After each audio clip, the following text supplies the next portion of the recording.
Introduction. A lot of marketers have all sorts of wrong ideas about social media marketing.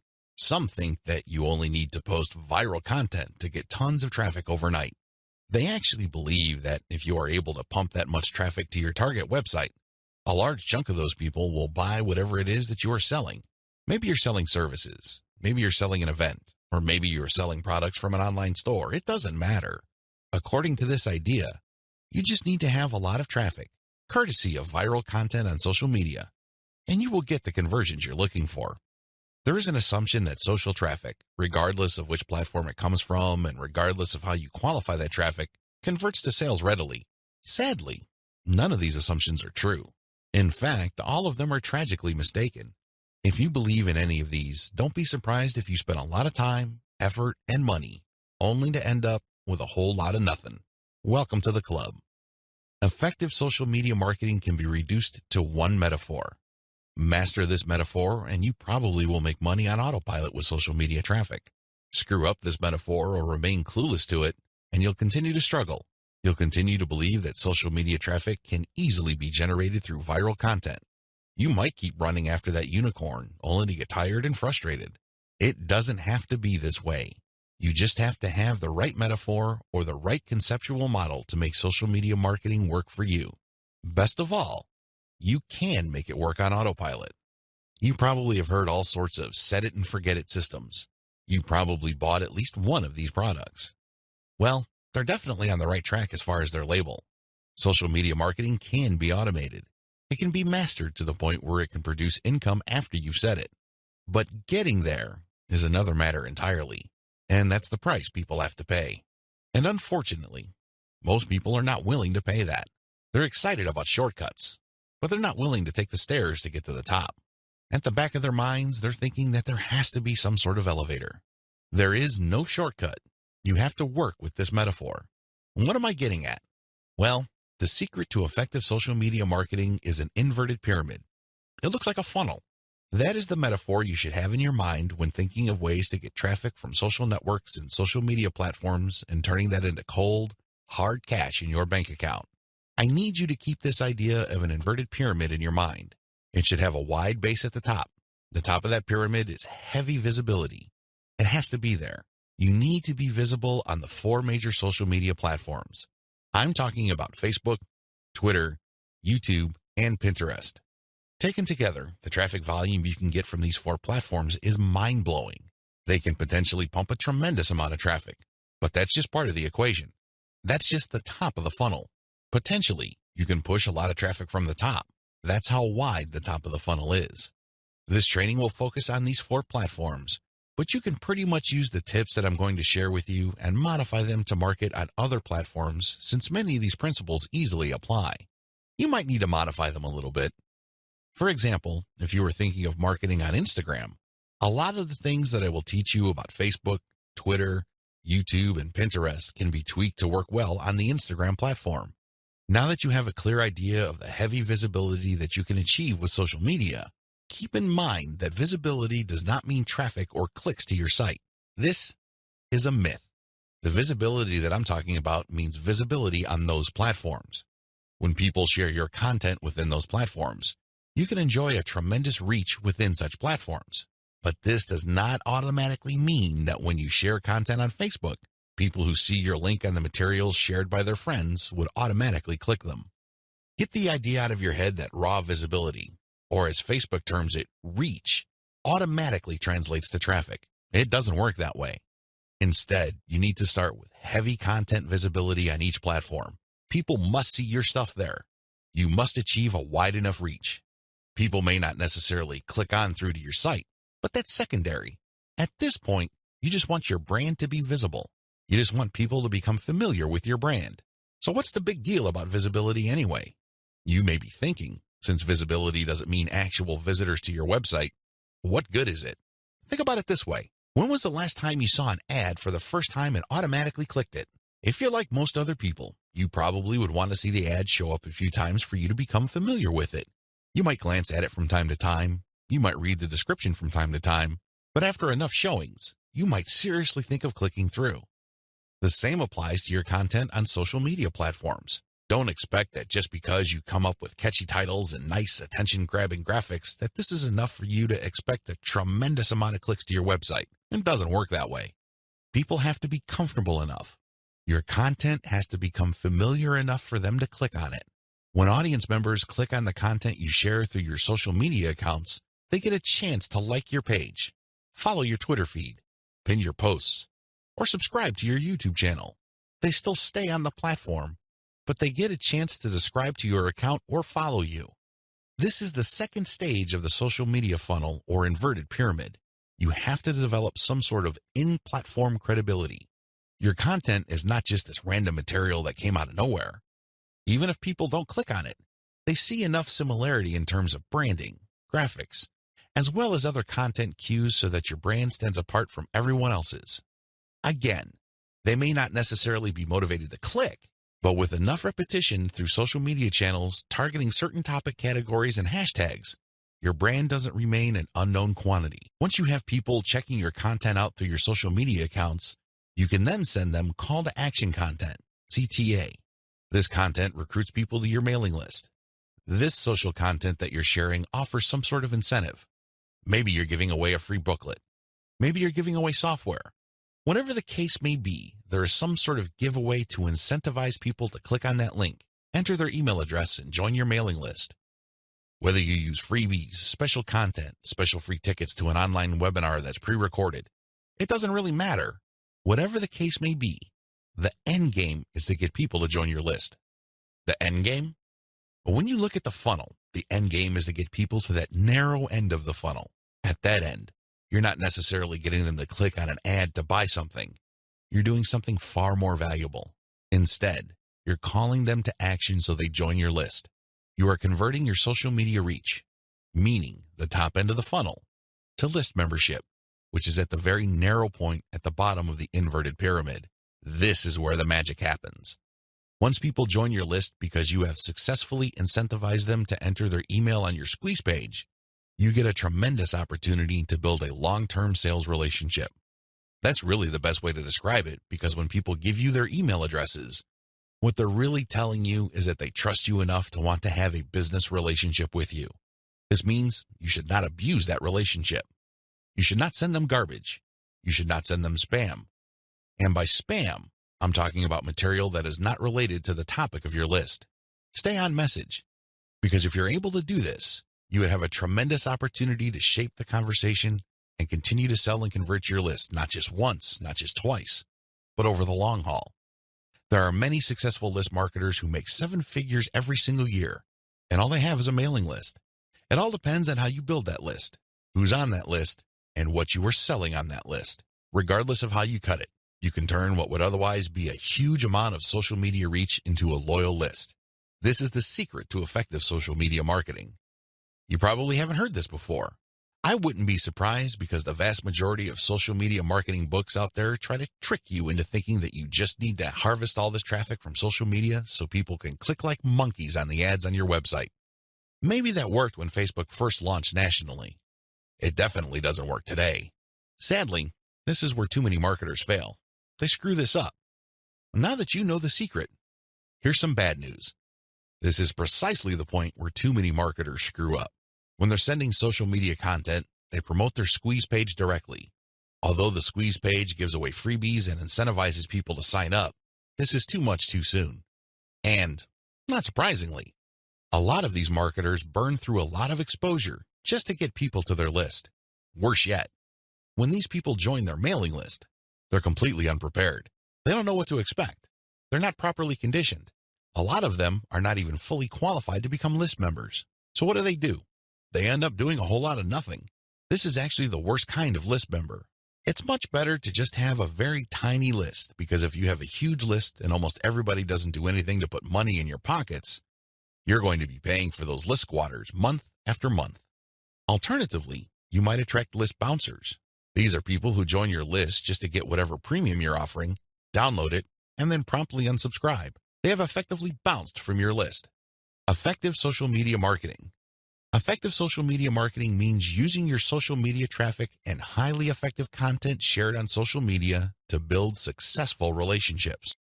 Your email list is going to be the platform you will use to convert the relationships made possible through all that social media traffic. You're essentially creating highly targeted mailing lists using content shared on targeted channels on social media. This is the secret to effective modern social media marketing. What social media marketing is and what it isn't. There's a lot of misconceptions regarding what social media marketing actually is. In fact, when you come across people who call themselves social media marketing consultants or practitioners, chances are very high that they will give you different definitions. Part of this is due to the fact that there are many different points of emphasis when it comes to social media marketing. Some people focus on the content. Others pay more attention to the network that the content is going to be addressed to. Others give more of their focus to social engagement. Naturally, to the layperson, social media marketing is a big question mark. I understand if you're confused at this point. In fact, you may be so confused that you try to simplify things in your head and end up focusing on how to get as much traffic for as little effort as possible. That is precisely how a lot of online entrepreneurs and marketers approach social media marketing. Sadly, that is a one-way ticket to failure or disappointment. It's not just going to work out sooner or later. With any kind of project, you have to have the right definition. Otherwise, you're making things harder on yourself. Depending on the definition you go with, you might have all sorts of expectations. And if these outcomes do not come to pass, your resolve and your motivation levels start to suffer. You have to work with the right definition. A winning definition. With all of the above said, what is social media marketing for our present purposes? Well, since this training uses list marketing as its main vehicle for converting social media reach into cold, hard cash, social media marketing is all about content-based audience relationship building. Let me repeat that. Social media marketing is all about content-based audience relationship building. You need to use content in a strategic way. You need to speak to certain audiences and build a relationship with them. This relationship is not this broad word that makes people feel good, but ultimately doesn't mean much of anything. Instead, this relationship has a tangible form. And I am, of course, talking about your mailing list. Once you get people on your mailing list, that's when the fun begins. Everything else is just a workup or a preliminary prior to that point. You need to get people on your list. Social media marketing is going to be your primary vehicle to get people to your list. Everything has to revolve around that list. And this must shape, inform, and guide your social media actions. Managing your expectations. A content-based audience relationship approach to social media marketing sets different expectations compared to other ways of defining this type of marketing. When you read the typical social media marketing book, for example, How to Dominate Twitter, the focus is on traffic. Unfortunately, if that is your main goal, you end up with a the more the better mindset and you feel really depressed at the end of the day because the traffic doesn't come. Even if it does, there's not going to be enough of it. You have set yourself up to fail. When you use a content-based audience relationship building approach to social media marketing, your focus is on getting the right content in front of the right eyeballs to build the right levels of trust. This is a long-term game. It is definitely a marathon, not a sprint. Since that is your expectation coming in, you position yourself for a long-term victory. You're not going to be the typical failed social media marketer who jumps into the game with both feet, only to find out that the traffic simply isn't there. So what do? That's right, they quit. Manage your expectations by focusing on the right definition and you will be okay. The worst thing you can do right now is to sabotage any chance of future success by defining the problem the wrong way and filling your mind with all the wrong expectations. Social media marketing can build brands if. Now that we've defined social media marketing, the next step is to focus on the end result of this content-based audience relationship building approach. If you do everything right, you walk away with a brand. And let me tell you, that is the best asset you will ever have. Now, in terms of real-world traffic, you may get a low to moderate level of traffic, but if you build a solid brand, that traffic is all you need. That is qualified traffic. These are not random people just blindly clicking on links out of curiosity. These are people who are actually interested in whatever it is you are trying to sell. They want to truly learn more. They want to build a relationship with you because they want to know what you're about, like what you have to offer, and eventually trust whatever it is you are pushing. These are real people. And this is only possible if you build a solid brand. You have to deliver solid value. I wish I could tell you that content marketing is enough to do it. I really wish I could say that, but that is not true. That only explains part of the situation.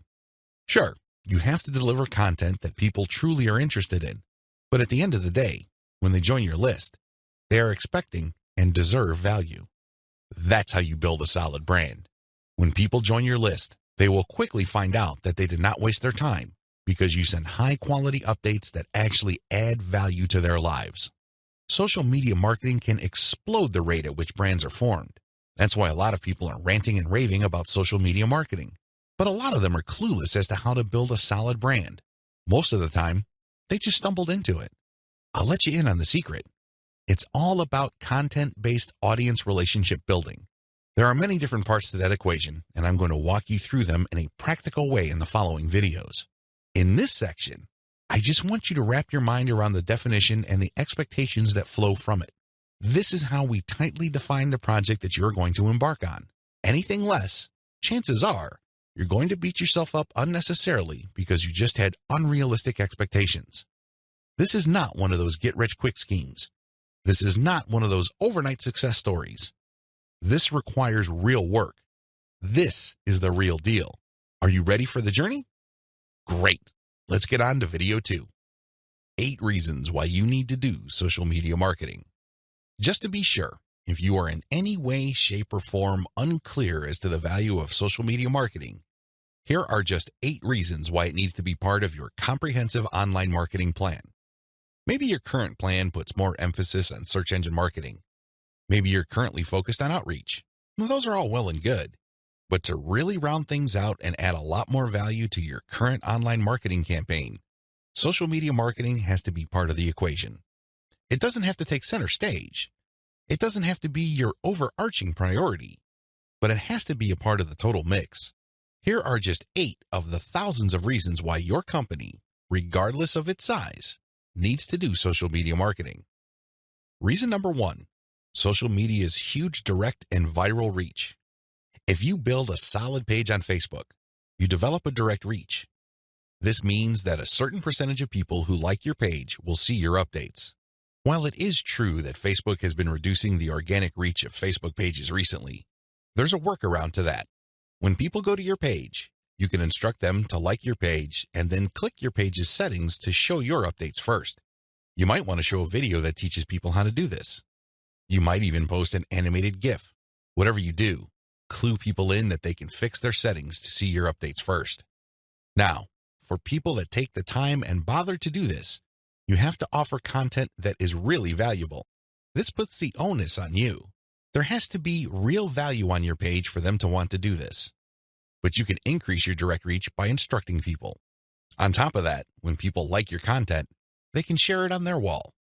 Since people on Facebook have friends and their friends have friends, this can easily have an exponential effect. In fact, even if your page only has 100 likes, but these are real people with real friends, don't be surprised if one of your posts gets really viral and spreads all over the place. Social media enables you to have a large direct reach. It also provides you with a tremendous opportunity to enjoy an exponential content coverage. Reason number 2, social media is habitual. While different demographics have shown softening or weakening of social media usage on a daily, weekly, or monthly basis, this still doesn't take away from the fact that a lot of people habitually use social media. In fact, a lot of people do this the first thing in the morning. When they wake up, they go to their mobile phone or tablet and check their updates. It can easily become a habit. This gives you a tremendous opportunity to get your content and brand in front of many interested eyeballs. Reason number 3, target audiences use different content formats.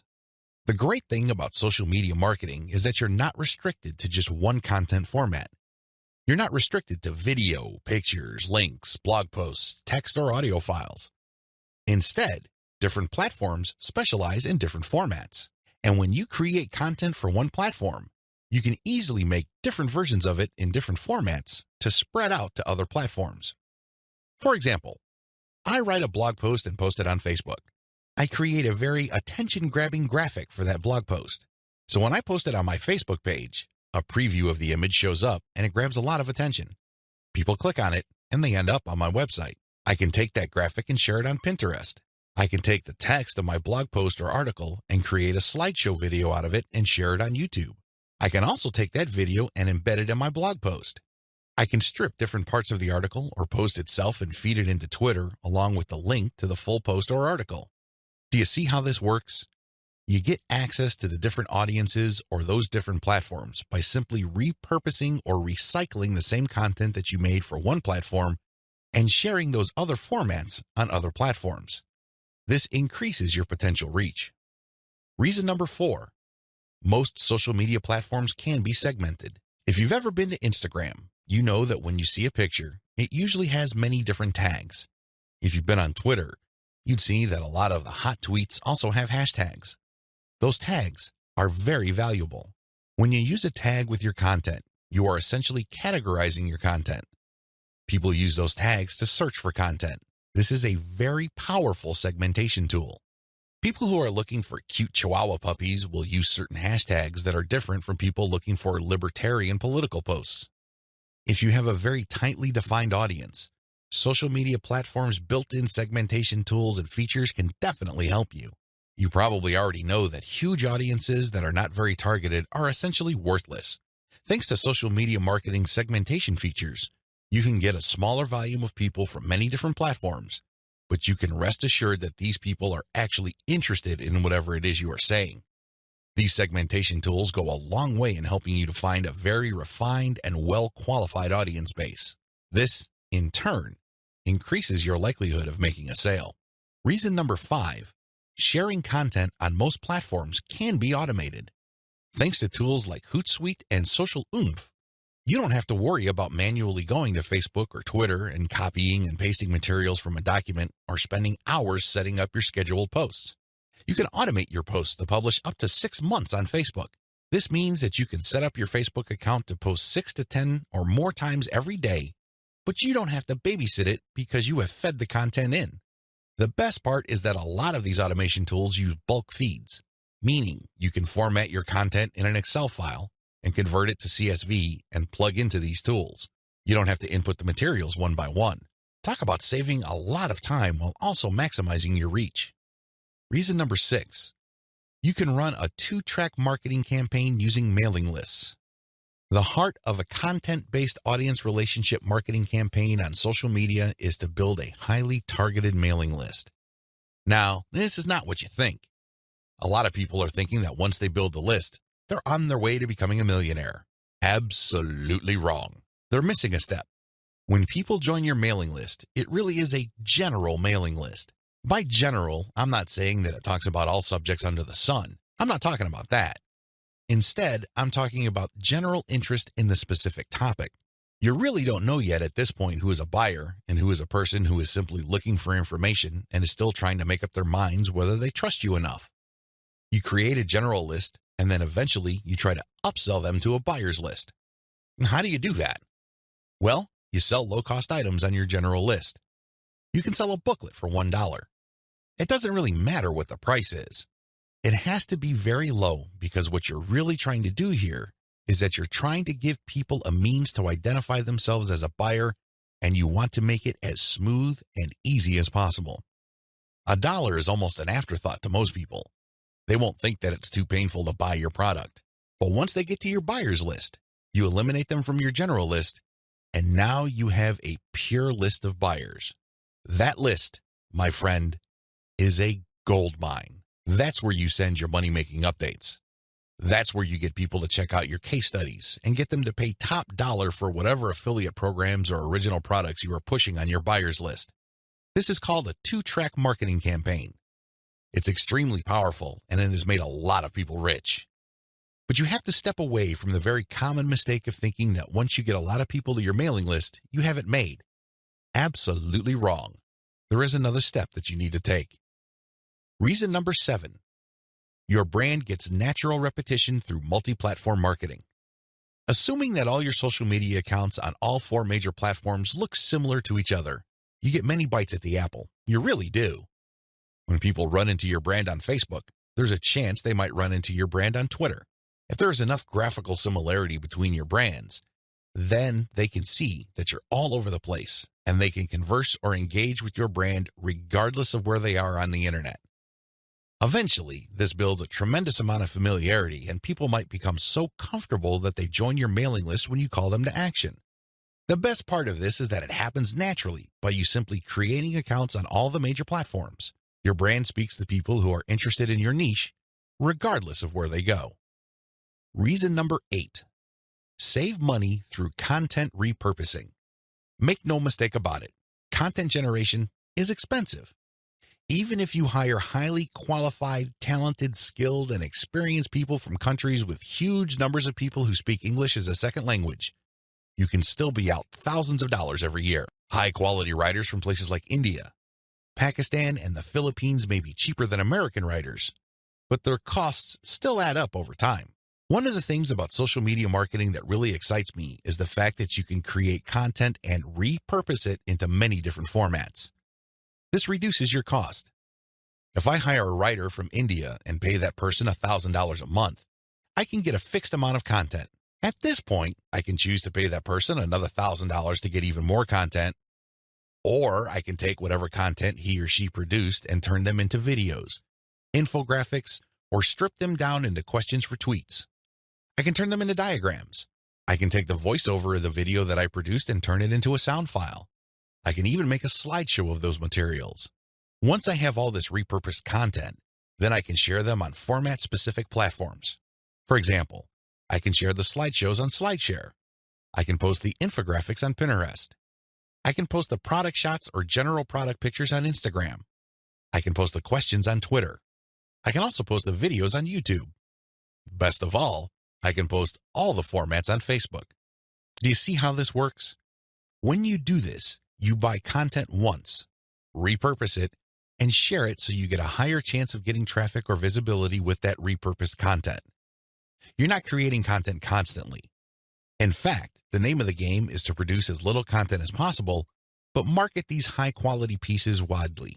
This is how you maximize their value.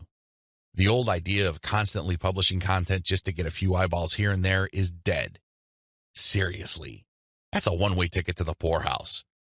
Your better approach would be to make that content work for you by converting it into many different formats.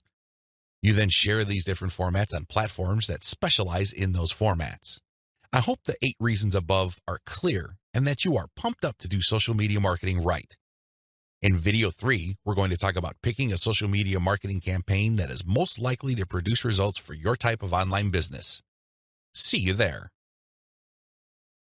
You need to modify your social media marketing campaign based on your online business type. I know this video is going to throw a lot of people off, but people need to understand this. One of the major reasons why a lot of otherwise intelligent and experienced social media marketers fail to get the results that they're looking for is the fact that they're using the wrong approach. Their approach to social media marketing and the websites they're promoting is a one-size-fits-all approach. Now, you don't need me to explain to you why that's a bad idea. It doesn't work in most areas of your life, and it definitely doesn't work when it comes to social media marketing.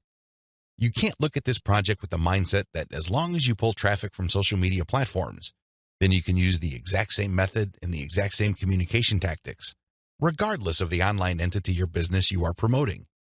Since we're using content to develop relationships on social media platforms, this one-size-fits-all approach is even more fatal. I mean, it's a bad enough idea as it is, but if you were to use a content-based campaign, it gets even worse. The reality is that different business types require different content and publishing strategies. You have to customize, modify, and tweak your particular content and publishing strategies on social media to fit the type of website you are trying to promote. Now, there are a huge number of website variations out there. In fact, there are too many. I would venture to say that the only limit really is your imagination. But if you were to categorize these different website types into 4 rough forms, they would more or less fall into the following: publishing, e-commerce or dropshipping, email lists, and traffic sales. Again, there are many variations of these, but if you were to look at the different types of businesses out there, you can pretty much reduce them to these 4 types. When you study these closely, they have different needs. They have different features that must be addressed. Otherwise, you're not going to get the results you're looking for. Unfortunately, a lot of social media marketers would try to promote a blog the exact same way they would try to promote a dropshipping or e-commerce website. Similarly, somebody who is essentially just trying to sell their social media traffic is trying to do content marketing like somebody with a blog. It doesn't work. It doesn't make any sense. The bottom line is obvious. Different strategies require different content types. You must start with the type of online entity you are promoting. Are you promoting a blog? Do you have a website that uses a lot of articles? Do people contribute content? Well, you have a publishing website. Do you have a dropshipping online store? Maybe you built it with Shopify and you use Oberlo to get products from AliExpress. When people buy stuff from your storefront, your software orders the materials from AliExpress and you keep the difference. Maybe you sell from your own inventory. It doesn't really matter. You run an e-commerce website. This is very different from a publishing business. Similarly, if you make your money through your mailing list, you can't market on social media the same way as you would if you had an online store. Again, different strategies require different content types. What do you have available? Now that I've gotten you thinking about how special your specific website target is, I need you to look at the different content types available to you. You need to think outside the box. You need to look at all the available options out there and how you can create content that is tailored to your specific type of online entity. Here are the list of content types you can use to promote different online entities, but your specific focus and specialization should weigh more heavily on certain types of content instead of others. Audio clips, slideshows, infographics, diagrams, blog links, videos.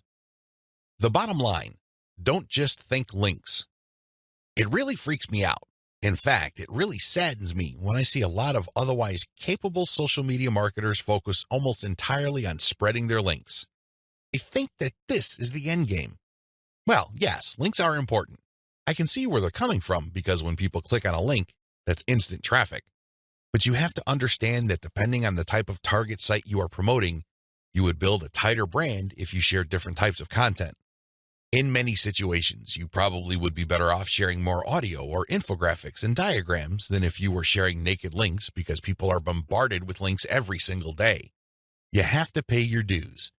You have to become familiar enough to your target audience members using these different content types for them to eventually trust you enough to click on your link. Unfortunately, a lot of people have this in reverse. They start with the links, and when they get desperate, they then use other types of content.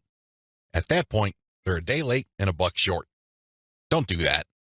Instead, use the derivative content first, and then play up the links.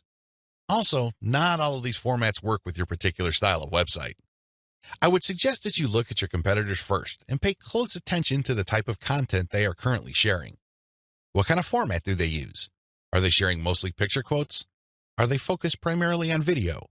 Do they have a special fondness for diagrams? This is not random. This is actually telling you all you need to know about how to appeal to your target audience members. This is no time to be revolutionary and come up with something new completely out of left field.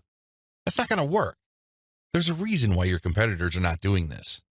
At this point in the game, you should focus on what everybody else is doing and reverse engineer their formats. Once you have established a distinct brand, then you can experiment with different formats, different ways of doing things, and possibly coming up with something that is distinct to your brand. But until and unless you reach that point, you need to focus first on reverse engineering what everybody else is doing. In other words, let them do your homework. Focus on what they're doing right and build on it. Figure out their areas for improvement and come up with a more compelling offer. Pay attention to what they're not doing. Avoid those because obviously it doesn't pay. I hope I'm being clear here. Make sure that your content types as well as your sharing strategies fit the type of business you're in. A little bit of reverse engineering can definitely go a long way. The classic way to do social media marketing and why it is a waste of your time. Before I jump into the actual meat and potatoes of this training, I need to devote some real estate to how other people are doing social media marketing. I need to do this because it's very tempting for people to engage in the same practices. I can see where they're coming from. It is easy. It's like seeing some chump change in front of you, and it's almost irresistible to fight the urge of bending over and picking up that change. But when you do that, it will throw you off. It will give you a false sense of incentive or reward, and don't be surprised if you end up giving into your worst instincts, only to walk away with less than nothing. This happens all the time because human beings, being the way they are, would always take the path of least resistance. Who can blame them? But by warning you about how this works out, it is my hope that you stay away from this and focus instead on investing your time, effort, and energy on the right way to do things. The classic approach to social media marketing. So what is the classic approach to social media marketing?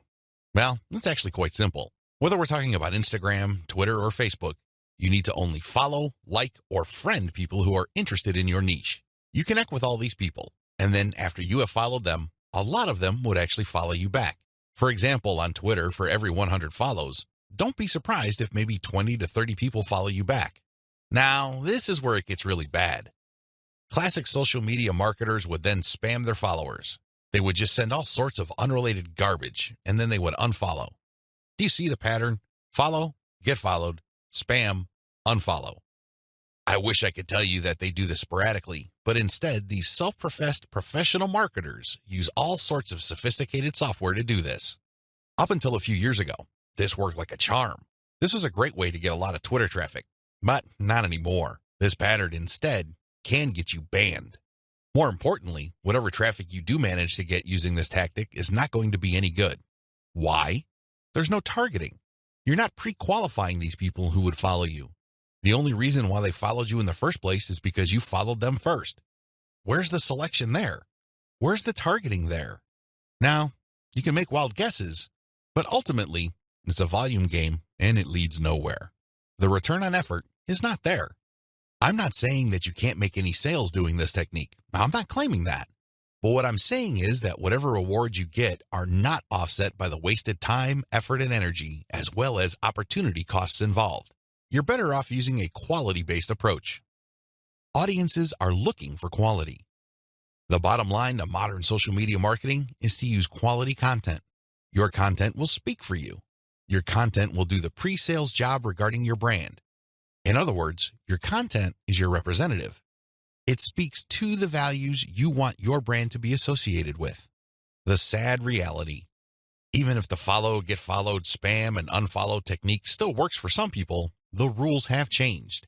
Social media platforms will reward or punish you based on engagement. If you want an extreme example of this, just look at Facebook. Facebook used to be a traffic goldmine. Not anymore. You need a really high level of engagement to preserve your reach on Facebook.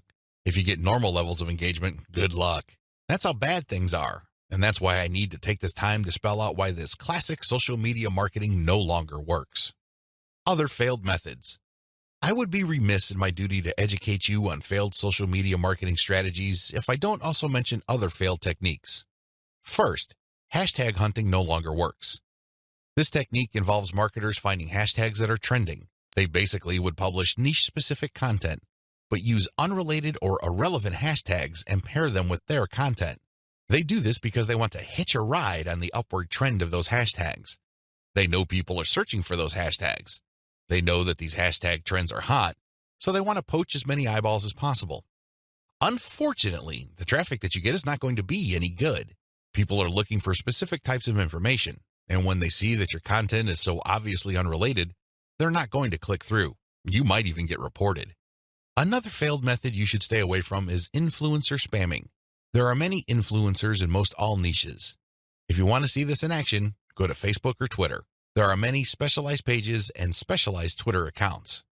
Now, constantly mentioning those influencers on your content is not going to help if your content doesn't really add any value. There has to be a reason why you are engaging with these influencers, and drawing their attention is not enough. Getting them to look at your content because you think your content is hot is a lousy idea. Instead, you should focus your engagement tagging based on what they did. For example, if an influencer was talking about recent trends in athletic shoes, then that person would be fair game for an article I post regarding the latest trends in athletic shoes and what they mean in terms of the bottom line of large footwear apparel companies. That influencer would be directly interested in what I have to say because I'm sharing content that is not only high quality, but is directly related to stuff he or she is already talking about. Do you see the specificity here? Do you see the direct link? Now, compare this with an influencer who talks only about Forex, and I tag that influencer when I'm talking about Bitcoin. That person's going to get annoyed. Do you see the difference? Finally, automated publishing with no outreach is not going to work. Basically, what you're doing is throwing spaghetti on the wall and hoping something sticks. If you're just publishing content on an automated basis on Twitter, Facebook, Pinterest, and other platforms, it's anybody's guess whether people would actually engage. You have to do some outreach. You have to draw eyeballs to your content. You have to find existing pools of highly qualified audiences and get your social media account in front of their eyeballs. Use your very best content.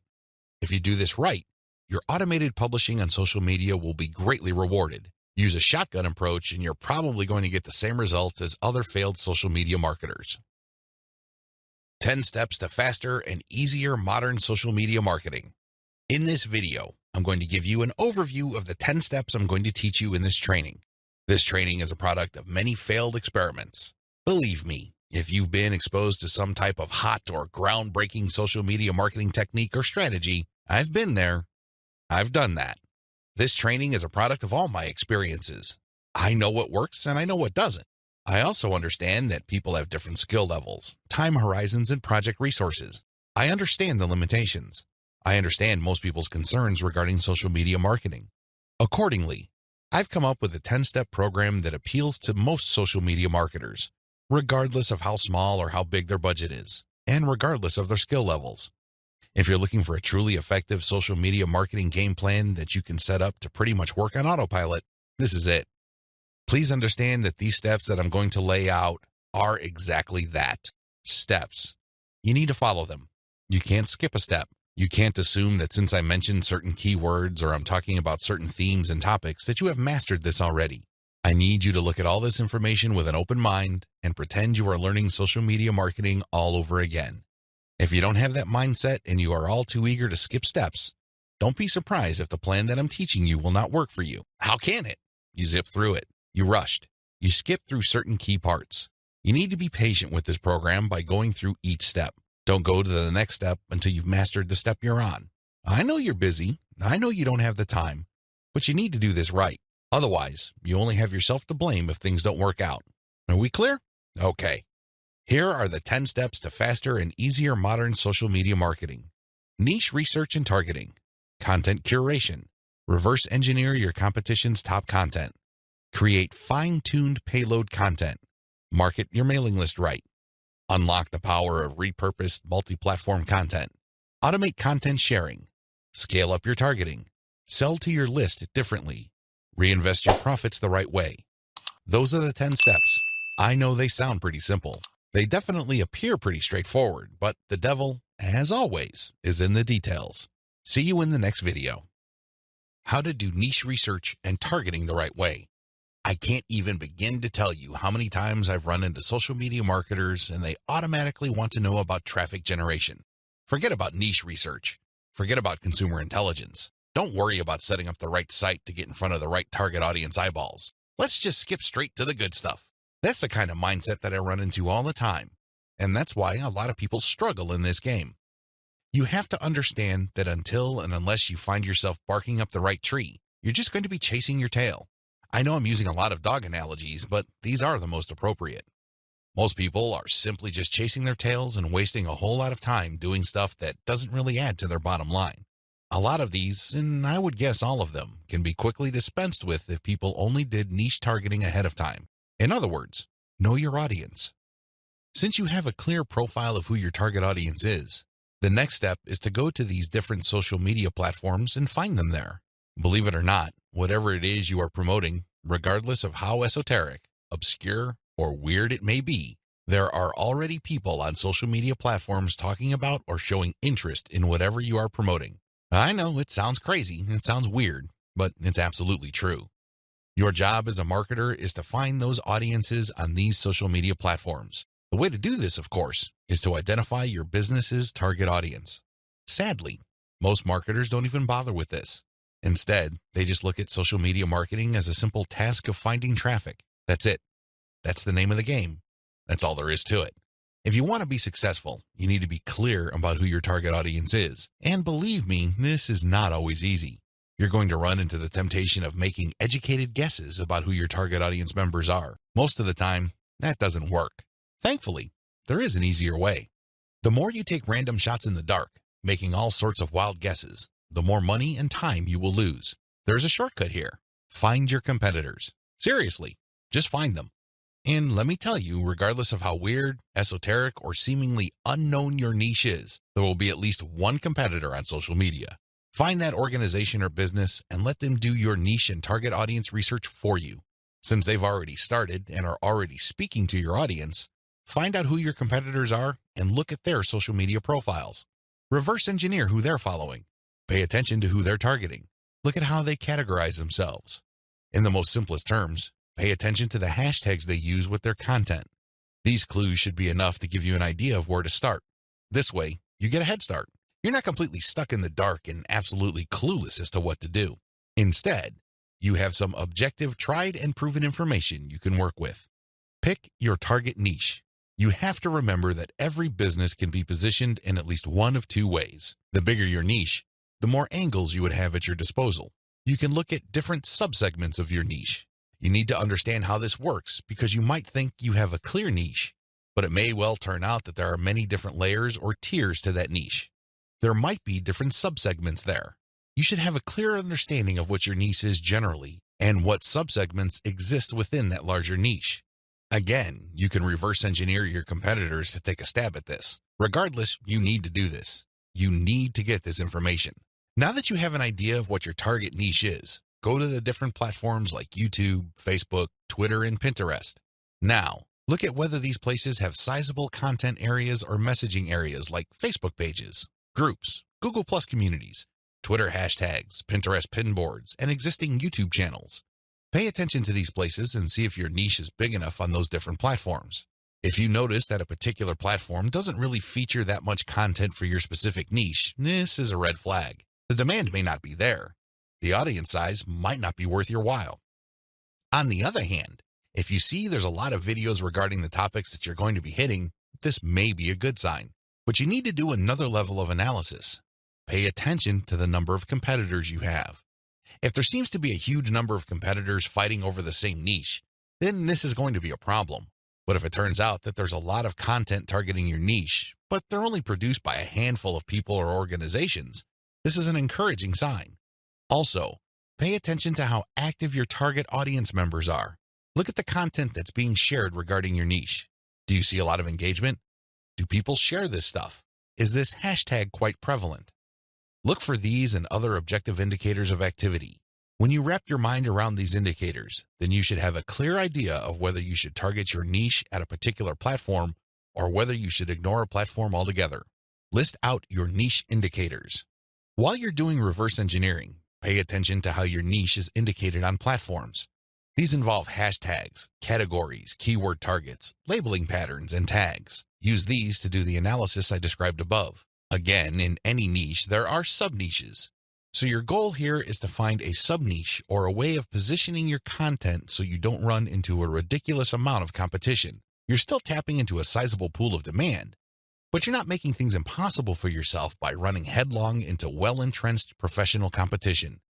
You will probably need to keep experimenting with different sub-niches until you find one that is promising enough. Content curation, your secret social media marketing weapon. Now that you have picked the specific sub-niche that you're going to be targeting, as well as finished doing advanced research on where your sub-niche or niche segment audiences are located on social media platforms, the next step is to find content. I've got some good news and some bad news. The good news is that you stand to save a lot of money. The bad news is that you need to put in a lot more time and pay attention to details. There are no two ways about it. You cannot drop the ball when it comes to the quality of the content that you are going to be sharing on your social media accounts. Each and every piece of content you share must build your brand. This is non-negotiable. You can't just pick random pieces of content that somehow, some way has something to do with your niche. That's not going to help you get the right eyeballs. That's not going to help you establish the kind of credibility and authority you need to eventually convert highly specific and qualified traffic from social media into cold, hard cash. What is content curation? As I mentioned above, you stand to save a lot of money with content curation. This should be obvious. After all, you're not going to be using the content that you yourself created. Content curation is all about picking other people's content and sharing those materials on your social media accounts. This creates a win-win situation. Since you're sharing links and descriptions of such content, the creator of that content gets free traffic. You, on the other hand, get to build up your credibility because people are rewarded for following your accounts with highly targeted, highly specific, value-added content. Everybody wins. The user wins, you win, and of course, the original content creator comes out ahead. This is how it's supposed to work. You win big time because you save a tremendous amount of money not having to create a huge amount of original content. If you've ever tried to write your own stuff or outsourced content creation, whether in the US or to other parts of the world, it can get quite expensive very quickly. Content curation enables you to build credibility with your audience in a very inexpensive way. You use other people's content. You get to entertain them, build credibility, and gain their trust. The downside here is the time. Sure, you're not spending greenbacks, but you're definitely going to be spending time. As I mentioned above, you cannot be indiscriminate when you are trying to do content curation. Whatever goodwill you have built up for your brand will go up in smoke if people catch on to the fact that you are just randomly curating and spreading low-quality content that may have something to do with your niche. That's not going to cut it, not by a long shot. Adopt the right content curation strategy. Now that you know where your target audience members are on social media platforms, you build credibility by populating your social media accounts with highly credible, high-authority third-party content. This is called curation. In between those materials, you're going to be sharing your own original content. From time to time, you're going to call people to action to take a look at the incentives you're giving away for them to join your mailing list. This is how you play the game. When people follow you, they are rewarded with top-notch content. It doesn't really matter whether you produced that material or it was written by somebody else. Your followers get rewarded for following your account. They get niche-specific material. Eventually, you build trust with them because you only send them the very best materials. They start paying attention to your own materials. More importantly, they start noticing the content you share, which actively encourages them to sign up to your mailing list. This is the key. You intersperse your own original content. You create an impression of quality in their minds because you're sending only the very best third-party content. You then mix in your own original content, which is of the same quality as the other stuff you're sending. Eventually, they warm up to your brand, and this is where your call to action content comes in. You call them to action regarding the freebies you're giving away. Maybe you're giving away software, a booklet, discount codes, or even a full-blown book. It doesn't matter. You are ethically bribing them to enter their email addresses so they can download the incentive. That's how you build up your mailing list. On top of all this, when people join your mailing list, you call them to action to share the emails that you're sending them. Maybe you should ask them to forward that email to their friends. Maybe you would want them to copy and paste the material and post it on their Facebook wall.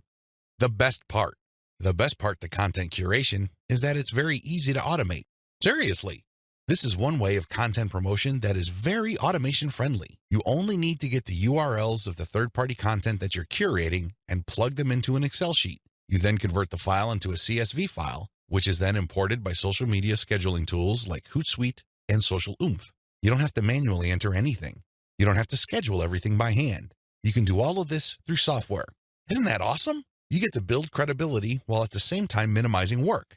Now, with that said, you need to pay special attention to the content quality. High attention to detail is the key.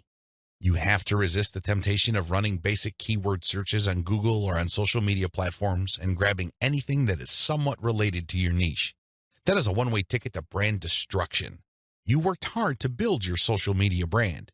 It really would be a shame to see it all go up in smoke because the content you're curating is very unpredictable when it comes to quality. There may be several days when you're sending the very best, cutting-edge reports on your niche, followed by a few days of just completely worthless content. What do you think prospective fans would think? Either they would think that your brand is unreliable or you're unprofessional. Whatever the case may be, you're not going to be convincing people that your brand focuses on the very best in your niche. You need to be very discriminating when you select your content. You have to read through the materials. Make sure that the content is alive, updated, and well-written. This, of course, takes time. The trade-off, obviously, is that you don't have to spend money. Regardless, you need to pay close attention to the content that you're sharing because it represents your brand. The quality it contains either makes your brand look good or erodes your brand. It's your choice. Reverse engineer your competitors' top content.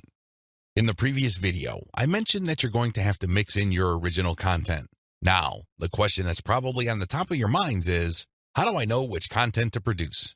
Well, there are two ways to do this, like I mentioned earlier in this training. You can try to figure out things on your own and engage in all sorts of experiments, or you can just simply allow your competitors to do your homework for you. I hope you can see which path is the easiest. It should be obvious. If you are sending the very best content on your niche, your original content must be at the same level or better. Otherwise, your followers are not going to take the bait. They're not going to trust your brand. They appreciate the fact that you're collecting all this information, and they're probably going to stick around and follow your social media accounts. However, you can't count on them to do much of anything else. There's really no incentive for them to join your mailing list. Why should they? Your content is not that great. They only need to compare the kind of original content you produce with the other top-notch third-party stuff you're sharing to see your weakness. Do you see the problem here? You have to produce top content if you want your brand to be credible. Thankfully, this is easier than you think. Simply reverse engineer your competitors. Look at their most successful stuff. How do you know? Look at the social media indicators of their content. How many likes does their top content get? How many shares? Is there any other indicator that shows that this content actually has traction? Maybe you should pay attention to the number of comments for that content. Maybe you would want to run a backlink checker on a piece of content and see how many other blogs or websites link to that piece of content. This is how you measure the overall success of any single piece of content so you can use it as a template, if you will, for your own content. I'm not saying that you should rip it off. Instead, I'm encouraging you to use it as a starting point and come up with something so much better. Focus on what works. When you look at your competitors' most social pieces of content, you are basing your own original content on themes and topics that actually work. They have traction with your target audience members. You're not wasting money or time taking wild guesses.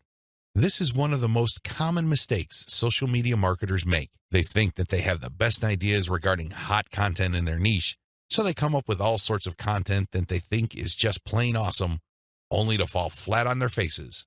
I'm telling you, for every 100 pieces of those types of original content, maybe 10 would gain any sort of respectable traction in your niche. It's too expensive, and it burns too much time. Thankfully, there is a better way. You just need to reverse engineer your competitors' most successful content. Use that as a starting point. You can adjust them. You can modify them. You can come up with your own variations. But at least you get a head start. At least you're in the ballpark when you start off. You're not just taking random shots in the dark. Learn from your own success. After you have started curating and mixing in your original content, pay attention to your statistics. They should tell you which of your content gets the most love. If you notice that a handful of your curated third-party content gets a lot of retweets, shares on Facebook, or any other indication of social media engagement, pay close attention to those pieces of content. At some level or another, they struck a nerve. They caught your audience members' attention in a very positive way. Find these successful curated pieces of content and create original versions of them. Similarly, if you have many different original pieces of content, only a handful of them will be really successful. Pay attention to those. Find them. Once you've identified them, create more of them. Focus on the same themes and present similar information the same way. The key here is to focus on what works and expand it and grow it. Ditch the stuff that failed. Build on your strengths. Create derivative, cross-platform variations of your most successful content.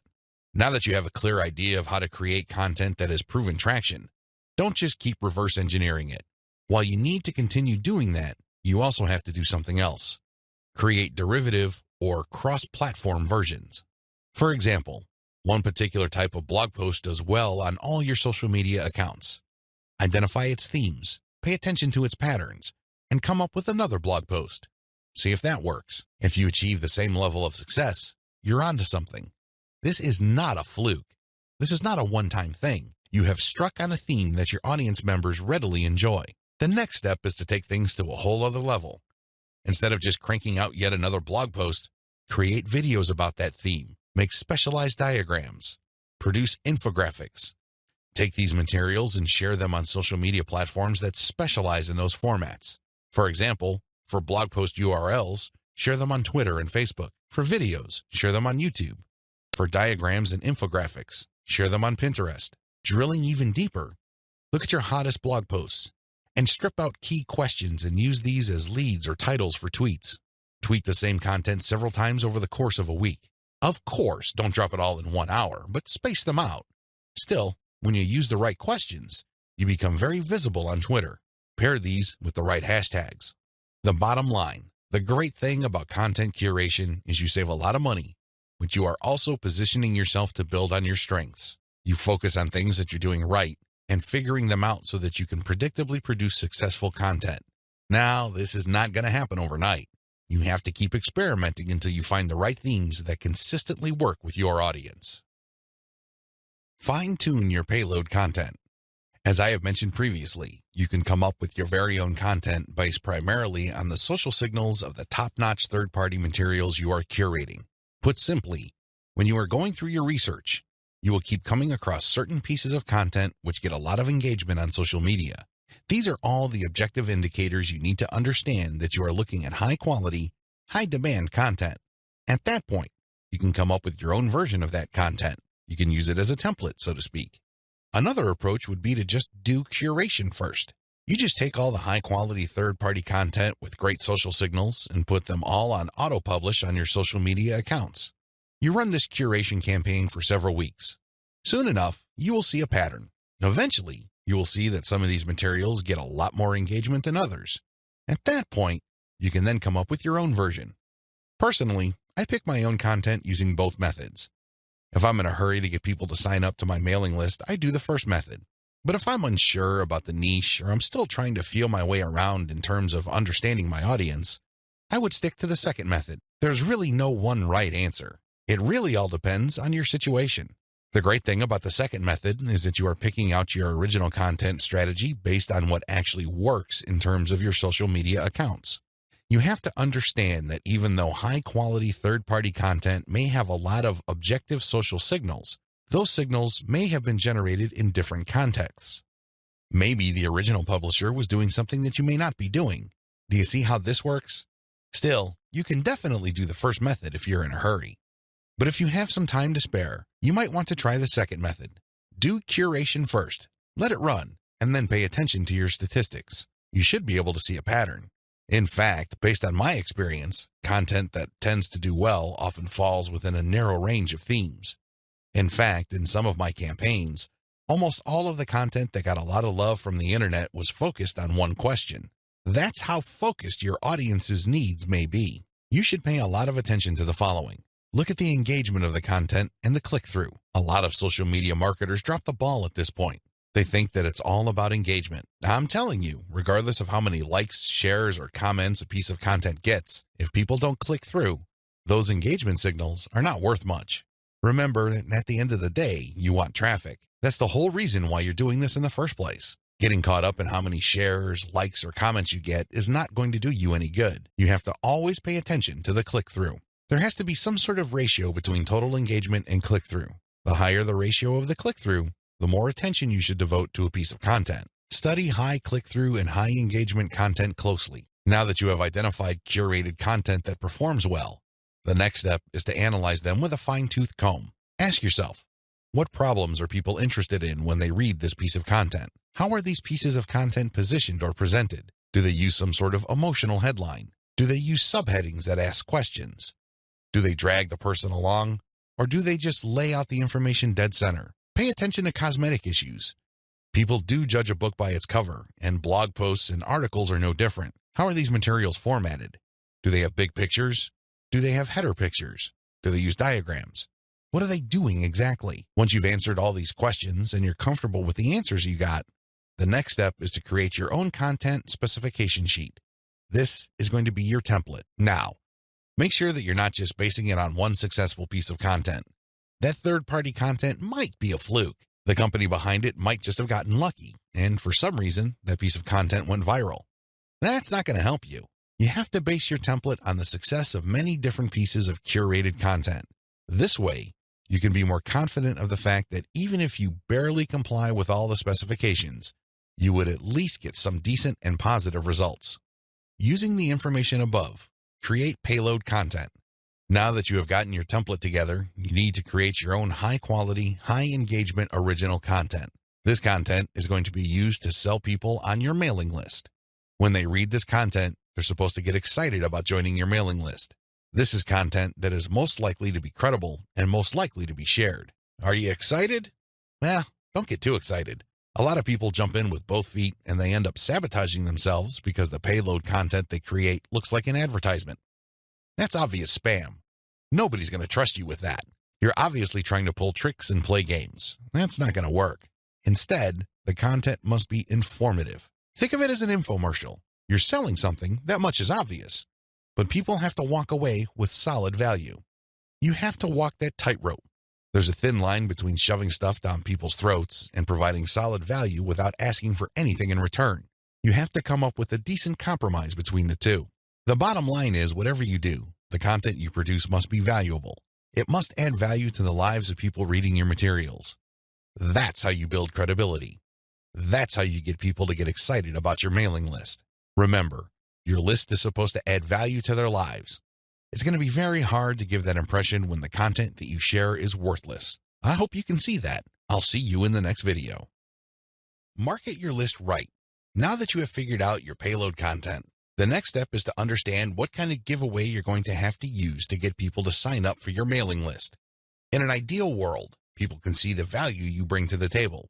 They only need to look at the content you share as well as the crucial information they get from your premium content. They see this premium content and they see what you're about, what you have to offer, and why it's such a good idea to sign up to your mailing list. Unfortunately, things don't work out that way. Even if you have the very best blog posts and articles on your website, people still need a push to sign up to your mailing list.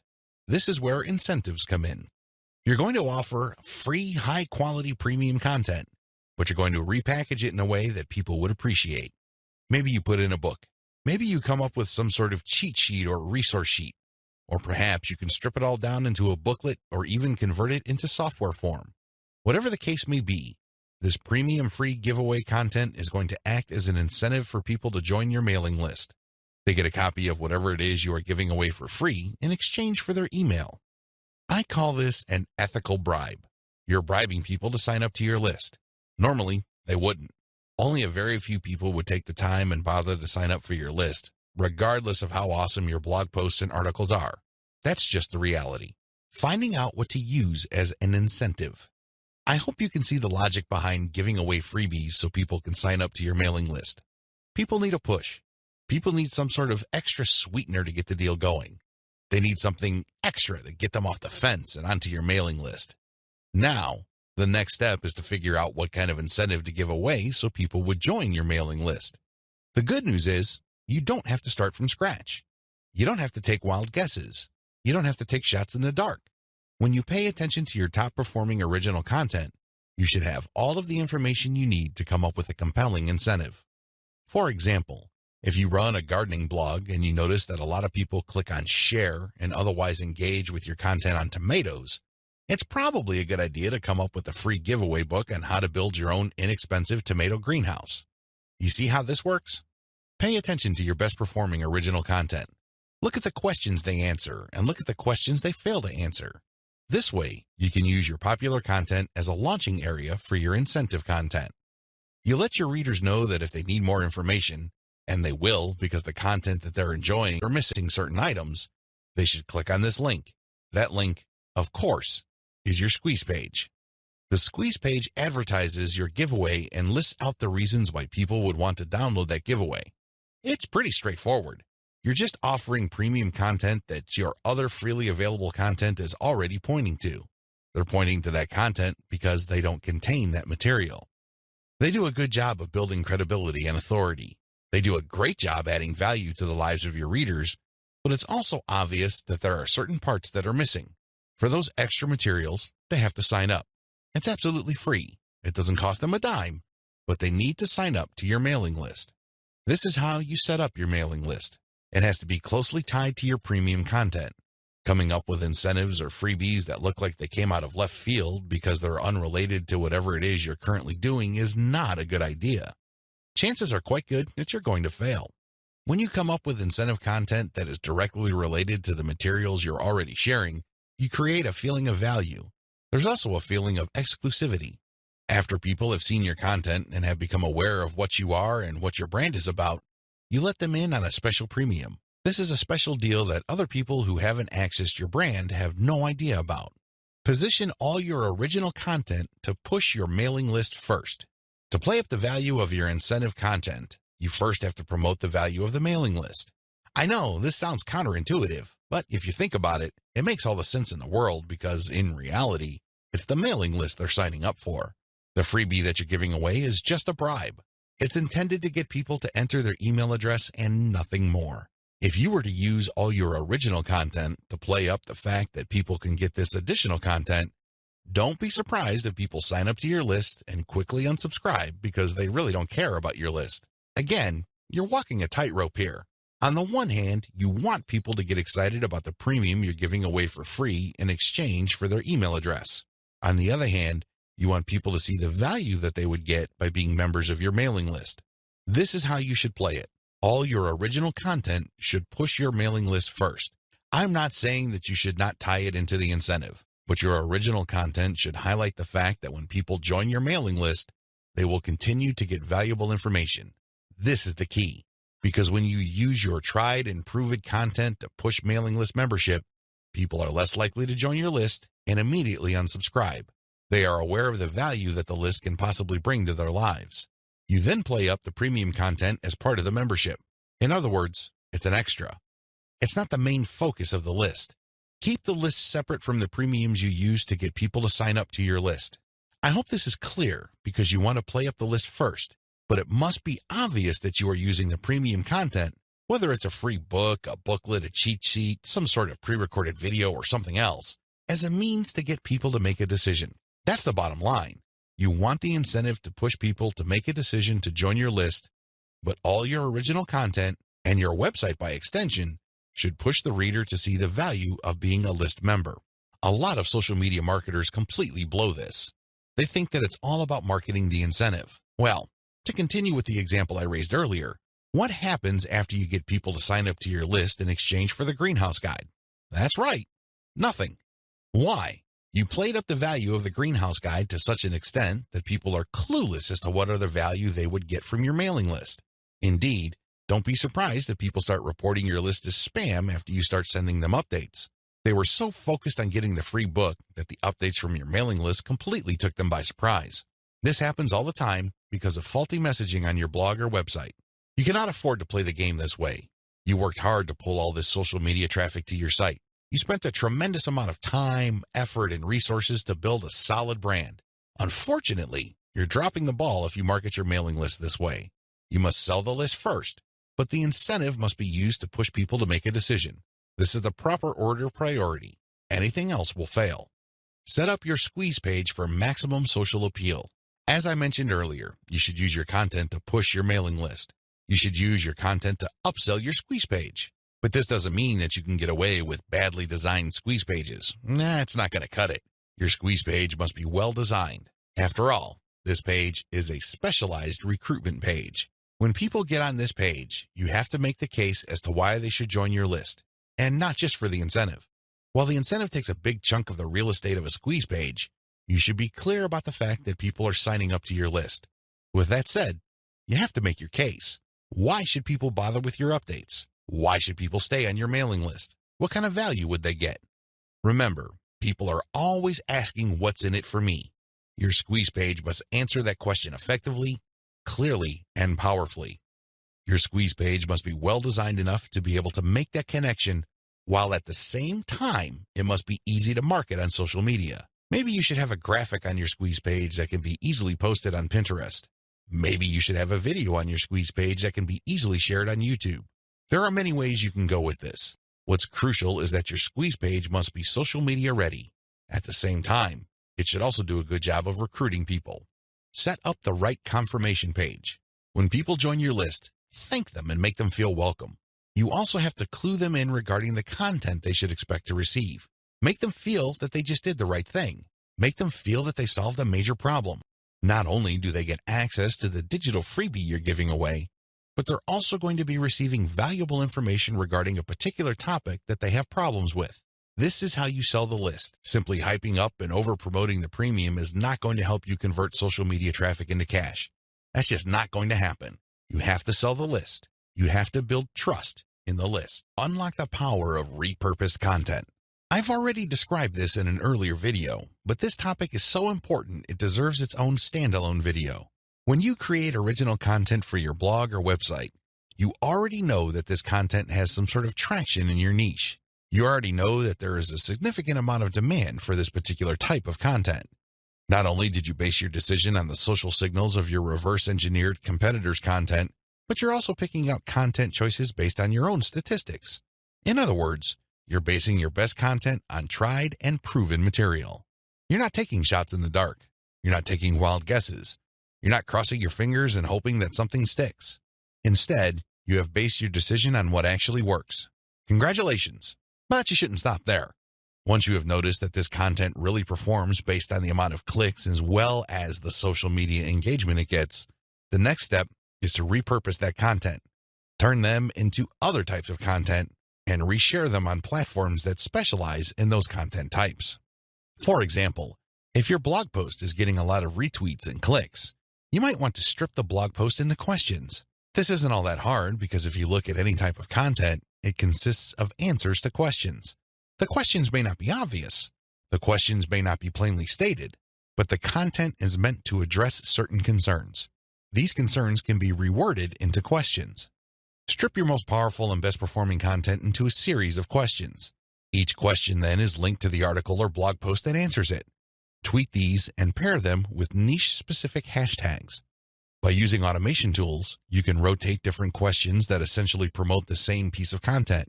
Since you're rotating hashtags, there's a high chance that different people looking for different segments of your niche would become aware of your tweet and possibly click through. Another thing you can do is turn your article into slideshows. Each article brings to mind many different mental images. Come up with different pictures for each of the topics raised by your article and create a simple slideshow using PowerPoint. Share these PowerPoint presentations on SlideShare. You can also use other tools to create a video from your slideshows. Once you've created these videos, you can obviously share them on YouTube. Alternatively, you can look through the issues you raised in your blog post and turn them into infographics. Infographics are essentially stripped-down graphical forms of articles or blog posts. They focus on the most important points you raised and make them easier to understand by the viewer by converting them into pictures. Share these infographics on Pinterest. Finally, you should make sure that all your blog posts or articles have a nice header picture. This way, when you load the link on Facebook, a nice preview shows up. It grabs eyeballs and people are excited to share the content. On Facebook, you have a wide range of content formats to choose from. You can share links, videos, infographics, photos, diagrams, and even audio files. After you share materials on your Facebook page, you should then get the link to that post and then share that Facebook page link in Facebook groups that cater to your niche or a related niche. This is how you unlock the power of repurposed content. If you play the game this way, you spend less time creating content and more time promoting. Promotion is the name of the game. You may have great content, but it's not going to do you much good if people don't even know it exists. For every hour you spend creating content, you should spend 10 hours promoting that piece of content. This is how you build up a successful mailing list. This is how you create a solid brand on social media. Start with powerful content, but create different versions and spread it on many different social media platforms. Use automatic content sharing. Before I get into content sharing automation, I want to highlight one other important reason why you should repurpose your content. If your audience members keep seeing that you talk about the same stuff over and over again, chances are you will lose them. People want to hear new stuff. People want you to explore other related needs of theirs. They don't want you to basically keep recycling the same stuff over and over again. Unfortunately, that's precisely the kind of risk you're running if you simply focus on giving people more of the same successful stuff. You know that a particular content theme works. You know it gets a lot of engagement. You know that it draws a lot of clicks. It's perfectly natural for you to want to keep recycling that same theme. Don't do it. Focus on the very best way to present that theme and stick with it. Just do it a few times, but focus more on repurposing. This way, when people get into contact with your content, they can see that you are talking about something that appeals to them, but in different formats. They are more likely to pay attention. They're more likely to click through. They're more likely to share. Keep this in mind when it comes to repurposing. Don't think that Video 11 is completely optional. It isn't. You want your social media feeds to consist of highly successful content as much as possible. It really would be a shame to figure out what works, only for you to get lazy and just focus on text content. I'm sorry to say it, but text content can only take you so far, which brings me to content sharing automation. Since you're going to be sharing a lot of content, and much of this content being third-party as well as original and repurposed content, you're probably going to have your hands full if you decide to do this manually. First of all, since you're going to be covering many different platforms and sharing different formats on those platforms, you have a lot of forms to fill out over and over again. Sure, you may have created an account, one for each of those platforms, but submitting to those places requires you to fill in forms. Posting on Facebook involves form filling. Now, if you really don't have that much content to share, this should be barely manageable. But if you're looking to maximize your visibility by publishing on your social media accounts several times a day, you need to automate. Unfortunately, simply plugging in information into content publishing tools is not going to do you much good. You have to know when to publish. Believe it or not, the vast majority of your target audience members check their Facebook, Twitter, Pinterest, and YouTube accounts within a certain block of time every single day. Post outside of that block of time and you miss the eyeballs of the vast majority of your audience members. Sounds good so far, right? Well, here's the problem. Different audiences have different time preferences. How would you know? This is where experimentation comes in. First, you're going to have to share your content randomly at different times of the day. As much as possible, share content every hour. Set your content automation tools to publish every hour. Let this run for about a week or two. After the experimental period is over, check your stats. Facebook Insights, for example, will tell you when most of your page fans checked out your content. Armed with this information, you should set up your automated software to publish your content in a cluster to fit those optimal times. For example, in the experimental stage, you're publishing one piece of content every hour. That's 24 pieces of content spread out over a full 24 hours. After you checked Facebook Insight, it turned out that 80% of your content views actually take place between 8 a.m. and 5 p.m. You then take those 24 posts and compress them within that 8 a.m. to 5 p.m. window. This is how you publish in clusters. Forget time blocks outside of that time frame. This way, you maximize your chances of the right eyeballs seeing your content. Special notes for Twitter. If you're going to be publishing on Twitter, republish your content many times during the day at the most optimal time frame. Facebook Insight already told you that your content is being viewed within a specific time frame. Chances are your Twitter fans have the same social media viewing habits. Stick to that time frame. Now, here's the secret. Set up your automated content publishing tools to tweet out your best content many times during that time frame, but you also have to rotate different hashtags. This way, you can reach different people looking for hashtags that are related to different subsegments of your niche. Special notes for Facebook. When publishing to your Facebook page, don't hesitate to publish original content that you have published before. Try to avoid publishing only once. Instead, you should sandwich or schedule this republished successful content in between high-quality, curated content. This way, people get more exposure to your best content. Once they click through, you get yet another chance to recruit them to your mailing list. Remember, when you share high-quality third-party content, you're not getting the traffic. You're building credibility, but you're not getting potential list members to your squeeze page. That's just not happening. When you share your own original content, you get a chance to recruit them to your squeeze page. Keep this distinction in mind. This is the reason why you should republish your most successful content by interspersing it with top-rated, curated content. Scale up your targeting. When you're publishing on Facebook and Twitter, you can use hashtags. This is definitely true with Instagram. Regardless of the platform you're on, make sure you play around with how you categorize or tag your content. In any niche, there are many different tags available. Experiment with these. See which tags get the most attention from the social media platform you're sharing a piece of content on. Of course, you're not going to find the magical combination of hashtags overnight. That's not going to happen. This is one of those things that you're going to have to find out by doing it over a long period of time. Still, when you run these experiments, a pattern should emerge. Sooner or later, you would discover that certain hashtags produce a lot more results than others. They draw a lot more eyeballs. They get a lot more attention. Most importantly, they get a lot more engagement. Stick with those. Experiment with tagging niche-focused influencers. When you're doing research on hashtags on Twitter, for example, you would be able to find influencers that specialize in those hashtags. These people just love to post content related to certain topics. They use a narrow range of hashtags every time they post. It seems that's all they focus on. Find these people. Look at their content. Are people retweeting them a lot? Are they getting a lot of love for their content? Do they get a lot of engagement? Are people responding via Twitter? It should be fairly easy to see which accounts are influential in your niche and which aren't. Don't just focus on how many followers they have.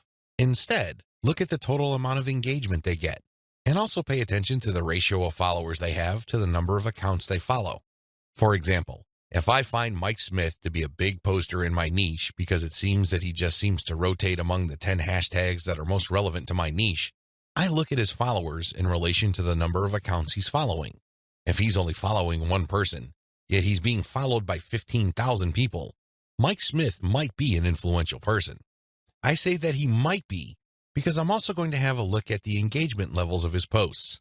Are his posts getting a lot of retweets? Are a lot of people responding? Are a lot of people clicking the heart icon?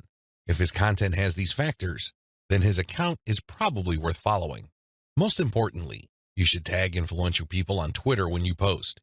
You use your most powerful hashtags and you mention them in your post. This can help you get on their radar.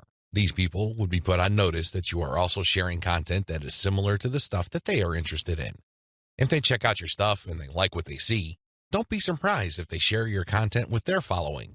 Engage with them. Let them know about your questions or suggestions. In fact, you should engage with them so much that you can possibly create a relationship where they would publish your guest posts if they're bloggers, or discuss whatever it is you're doing on their social media platforms. At the very least, when you partner with them, they become part of your content distribution network. In fact, a lot of them can even get you interviewed on influential blogs in your niche. Don't think that influencer engagement is simply restricted to tagging people. That's just the beginning. That's actually the tip of the iceberg. They can do so much more for you. You just have to continuously engage them and be social. This doesn't mean that you have to kiss their butt.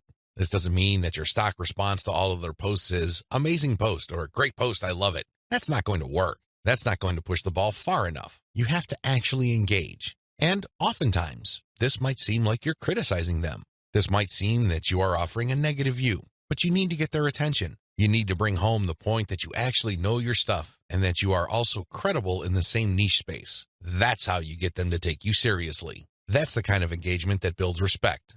Otherwise, you're just going to look like another member of the choir. They really don't have any incentive to interview you or post your guest content. Why should they? You're not really sharing any information or suggesting any points of view that are different or distinctive. Experiment with paid traffic. Only after you have spent a lot of time drumming up free traffic from social media marketing should you even think of buying traffic. I know this sounds a bit extreme, but it's the absolute truth. Why? Well, in the beginning, you don't know when your target audience members will be reading your content. In the beginning, you don't know what their demographic breakdown looks like. How many males compared to females are in your audience pool? Do males or females like certain types of content that you share? What are their age ranges? Where are they located? I hope you see the big picture here. You have to use free traffic to do initial audience intelligence. Once you've gotten all these important insights, you can then start paying for Facebook ads and other platforms' ads. If you start any earlier than this point, you probably would end up wasting your money. Study your statistics first. Pay close attention to audience patterns. Take out ads based on these patterns. Sell to your list differently. At this point, you have turned social media traffic into list members. Congratulate yourself. You've managed to do something the vast majority of social media marketers cannot do, or, worse yet, don't even think about doing. It's quite an accomplishment. Unfortunately, even at this point, it's still too easy to drop the ball. In fact, a lot of people who have mailing lists stay with one mailing list. They think that as long as people who visit their blog sign up to their mailing list, they're good. Well, at a certain level, they're correct. A certain percentage of those list members will buy affiliate products that you promote on your list. A certain fraction of your mailing list will buy your original products. Some may even visit your online store and buy merchandise. But the problem here is that if you accept this scenario, you are settling for cents on the dollar. You really are. Don't you want to maximize the value of all your hard work, focus, and energy you invested in your venture? Wouldn't you want to maximize your return on effort? If you want to get maximum results from your mailing list, You have to sell your list differently. There are really no two ways about it. Every other approach would lead to, at best, mediocre results or, at worst, no results at all. Keep the following tips in mind. Use different content on your list. When people join your mailing list, chances are they join because they got exposed to some of your content. They already know what you talk about. They are already familiar with the quality of your content. They understand the themes that you focus on. That's why it doesn't make any sense for you to feature the same exact content on your list. Sure, you may make some changes. You might change the title. You might even switch things around. But people aren't dumb. They can see right through that. They can see that you are recycling content and feeding them stuff that they have probably seen before. Do you think this kind of practice builds confidence? Do you believe that doing things this way will build trust? Of course not. You have to use different content. What kind of content will you have to use?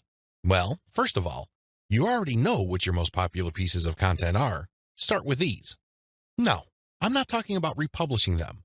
I'm talking about analyzing them and seeing where the gaps are. Are there any questions that are left unanswered? Are there any questions that were raised by the answers that you gave in those popular pieces of content? These should be enough to get your mind going as to the kind of finely tuned, high-value content that you're going to be sharing on your list. Remember, your updates are the ultimate reward to your list members. Sure, you may have positioned your squeeze page to reward subscribers with a premium, but once they downloaded that premium, they really have no other incentive to keep reading your emails. Do you see how that works? So do yourself a big favor and make sure that the update content you send is the reward. That's how you get people to open your emails and read your materials over and over again. Reward them for being on your list. Don't drop your guard. Don't take it easy. Don't give in to laziness. This is your time to rise and shine. Everything else that happened before this was just a dress rehearsal. This is it. This is where the rubber meets the road, and you better perform. Use premium content. If you really want to hit the ball out of the park with your mailing list, send updates that really highlight how original the content is. Well, how do you do this? Use social proof or case studies. These are testimonials of people that have taken your advice or who have experienced certain things that you talk about. When people read these stories, they can't help but be engaged. They can't help but be absorbed into the narrative. These people sharing their testimonies are real flesh and blood human beings with real problems that your readers can relate to. That's the kind of compelling content that will take your list to a whole other level. Why? Most of your competitors are just recycling their stuff. Sure, they're recycling their best stuff because that material is tried and proven, but they're not really distinguishing themselves. They're not really doing their brand any favors by taking the easy way out. You have to commit to doing things differently. This is how you build loyalty around your content. Remember, when you're running a mailing list, your content is composed of the emails you send out. No more, no less. Upsell, upsell, upsell. I can't say the word upsell enough. If you want your list to make money, you have to upsell. Now, you don't have to be a hero. You don't have to overdo this. You don't have to come off like some sort of super salesman. If you're like most people, you know how annoying, pushy salespeople are. You probably will push back. You will probably tune them out and unsubscribe. I can't say I blame you. That's how most normal people respond to pushy salespeople. By upsell, I am just telling you to send content that highlights a problem and a solution. That's all upselling is. You remind people of their range of problems, and you remind them of certain solutions to them. Now, of course, just like with most things in life, there are good solutions and even better ones. Your job is to send email updates that get people excited about finding a solution and laying out common solutions that are good, but are not the best. What you're doing here is you're drawing their attention to the very best solution to their problems. For example, if you run a social media marketing mailing list, you can tell people that creating picture quotes and videos from pictures is a great solution to their original content needs.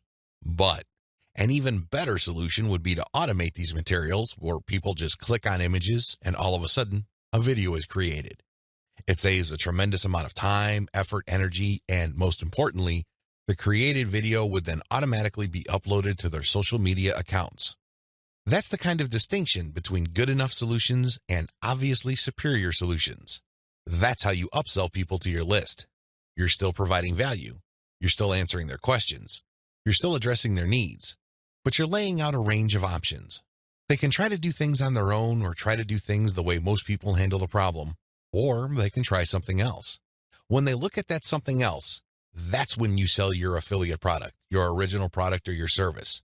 Regardless of how you do it, you need to upsell, upsell, upsell. I wish I could tell you that this was easy. I wish I could tell you that this is just a simple matter of laying out some alternatives and then playing up the best solution. The best solution, of course, pays you a commission and you make money off each sale. Unfortunately, it's not that easy and it's not that simple. Here's the reason. When people join your mailing list, they actually have different motivations. Some people are there because they just want to get the freebie, but they're too lazy to unsubscribe. You cannot really get rid of these people. These people don't open your emails. They cannot be bothered with reading your emails. They really don't do you much good. In fact, they can harm you because if there's enough of these list squatters on your list, your mailing list provider will charge you more money at the end of every month. You have to actively filter out your list based on open rates so you can get rid of these individuals. Again, you cannot eliminate them entirely, but you can minimize their numbers. Other people are initially excited about your mailing list, but for some reason they stopped reading your emails. Even others constantly check your emails, and they really love what you have to share, but the problem is they feel that your premium offers are simply too expensive. Now let me clue you in on a secret. When somebody tells you that whatever you're offering is too expensive or too unaffordable, what they're really trying to say is that you haven't completely sold them on it yet. Alternatively, you haven't completely filtered them yet. Either they're not motivated enough, or you did not give them enough reasons to be motivated. Regardless, they're still on the fence. You need to push them off the fence. Expert salespeople know this because in the big scheme of things, there's no such thing as unaffordable. If you talk to somebody and you convince that person that they absolutely need to buy your product, there's really no difference between a $10 product and a $1,000 product. They will get that product because you have elevated their perception of that product to the realm of need. People take care of their needs first. Their wants are often left at the back burner. I hope you understand this. I hope you get this. It's not because your affiliate product is too expensive in absolute terms. Instead, it's because you have failed to either qualify the prospect or make your case. And this is why simply upselling by itself is not going to work. You have to take the next step, which I'm going to describe below. Use the $1 list filtration method. You have to filter your list members into two groups, interested people and interested people who buy. These are two totally different groups of people. Now, please understand that just because people open your emails religiously, it doesn't necessarily mean that they would buy from you. Like I said above, maybe you did not present your case properly. Maybe you did not qualify them properly. This $1 list filtration technique that I'm going to teach you enables you to filter your list members properly. What you would do is, instead of trying to upsell people to $19.95, $34.95, or $349.50, or any other similarly priced products, everything that you're going to be selling on your general list will be priced $1. No more, no less. By general list, I'm talking about the list all people who sign up to your mailing list get on. This is your default list. I want you to treat this general list as your starting list. This is kind of like the vast, unfiltered, generic mass of people who are interested in your brand. When you upsell people using $1 offers, you enable people to segregate themselves based on their motivations. These are people who are motivated enough to spend $1. In other words, they see the value in your content, and they are willing to put their money where their mouth is. Now here's the secret. There's really very little distance between paying $1 for something and paying $100 for something. This is a lesson I learned firsthand. When I first tried this, I thought the only people that will get on my dollar list are cheapskates. These are misers. In the back of my mind, I thought that they're just not going to buy big-ticket items. Boy, was I proven wrong. If somebody is able to psychologically hurdle the distance between 0 and 1, they can, given enough exposure and enough content, hurdle the difference between $1 and $100. This is not theory, nor is it speculation. I see this all the time with my own two eyes. Your job is to filter your general list. You're basically telling people, when you run these $1 offers, to prove to you whether they are just interested or truly interested. This is a self-segregating mechanism. Use it. People who sign up for your general list are interested in quality content. That's what they're there for. But only a fraction of them would actually be willing to pay money. You make your money off this golden fraction. You use your buyer's list to make real money. Again, you have to sell your list differently. This applies to your two types of mailing lists as well.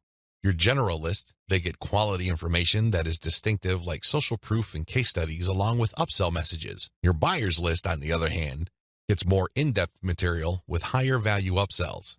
Again, if somebody's willing to go from $0 to $1, you have a tremendous opportunity to get that person to go from $1 to $100, $1,000, or whatever amount you want. Now, keep in mind that the higher the dollar value, the lower the conversion rate, but you get the point. You have to get people to segregate themselves based on their readiness, willingness, and eagerness to buy. And since $1 is essentially friction-free, this list filtration method works like a charm. Reinvest your profits the right way. By this point, the $1 filtration method has enabled you to make a decent chunk of cash every single month from social media traffic. The next step is to create a business. At this point, you might be feeling that you're just engaged in a hobby. It's a well-paid hobby, but still a hobby nonetheless. This too can be a trap. This can hold you back from the great success that you could otherwise achieve with social media. How do you turn the information that I shared with you into a platform for a business that can withstand the test of time? Simple. Reinvest your profits the right way. Move into other niches after you master your system. This training helps you identify your target niche. I've also given you the techniques to do well in that niche using social media traffic. Once you've made quite a bit of money on your niche and this money comes in month after month, you have to think big. You have to look into other niches that are related to your current niche. This thinking is actually pretty straightforward. If you have already mastered your niche to the point that you're making automatic income month after month, then you can apply the same system to other niches that are closely related to the one you're in. This is how you scale up your business. Instead of just one stream of cash, you build many different streams of cash based on the system that you mastered. You know what hashtags to target. You know what kind of content gets eyeballs. You know how to present information on social media. You know how to promote a mailing list. These and many others form part of your system. It really would be a shame to restrict that system to just one niche. Once you've mastered those, find niches related to those and grow into these other fields. Highly successful list marketers don't just operate one list. They operate dozens, and this translates to 6, if not 7-figure incomes year after year. If they can do it, so can you. Buy more targeted traffic after you find out what works. Once you have discovered the type of content marketing strategy on Facebook that works, you can buy targeted traffic. How? Use Facebook's lookalike technology to target people who share the same interest profile as your existing audience. This is what's so awesome about Facebook. This is also what gets them into all sorts of hot water. Believe it or not, accept it or not, Facebook is spying on you the moment you log into the platform. It pays attention to what you like. It pays attention to what you comment on. It pays attention to what your friends like. And it makes all sorts of predictions regarding your behavior and your interests. Accordingly, if you like certain topics, it creates an interest profile. Facebook's lookalike audience technology enables you to find people who haven't visited your Facebook page who share the same interest profile as your current fans. Talk about an amazing technology. Take advantage of this. It enables you to show your brand in front of eyeballs who are more likely to appreciate it. Invest in more original content. You might want to invest in original content. If you're already making a decent profit from your current system, you might want to take things to the next level and add a whole lot more value to the lives of people following your brand on different social media platforms, as well as in your blog or website with original content. Now, this doesn't mean that you have to roll up your sleeves and write everything yourself. You can hire professional writers to do this. Thanks to global outsourcing, you can get high-quality original content from places like Ozkey.org without it costing you an arm and a leg. You can get high-quality content that truly engages your audiences without it killing your profit margin. Invest in more content updates. This advice really flows from the previous point I raised.